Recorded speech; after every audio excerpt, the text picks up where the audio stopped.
He is still known as one of the classic Hollywood leading men. Actor Cary Grant loved his craft, as evidenced when he accepted this honorary Oscar.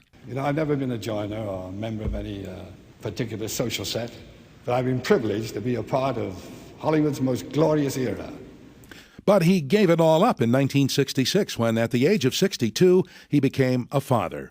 Grant's only child, daughter Jennifer, is sharing her memories of the father she adored and joins us to talk more about him. You say in your book that he homeschooled you in life and that you should value the middle stuff, not the good, just the good stuff, but the middle stuff as well. What did he mean by that? I think he meant that not every day is a high school graduation. Not every day is some amazing occurrence. And given that, my father had reached pretty much iconic status by the time I was born, it's a lot to be able to turn away from that life and to enjoy making a peanut butter and jelly sandwich and making the bed together and reading a story. And I think that's what he meant. Enjoy, the time we have together. Well, he certainly had the resources to raise you as a Hollywood princess. But did you get a grounded upbringing, do you think?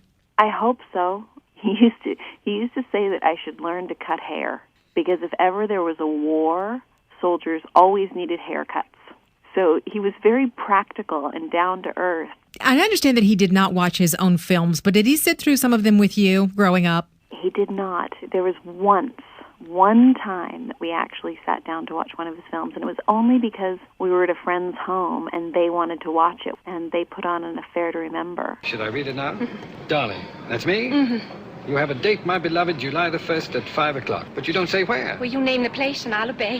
How about the top of the Empire State Building? And it was the one time I watched one of his films with him. Well, your dad was married 5 times, indicating he must have had either a tumultuous side to him or that he was very bad at choosing mates. Which do you think it was, or was it both? I don't exactly know. I know that his relationship with my mom was full of love and storm. But of course, it took him 62 years before I was born, and he'd probably worked through a lot of whatever those demons were by the time I came into being. What is your fondest memory of your father?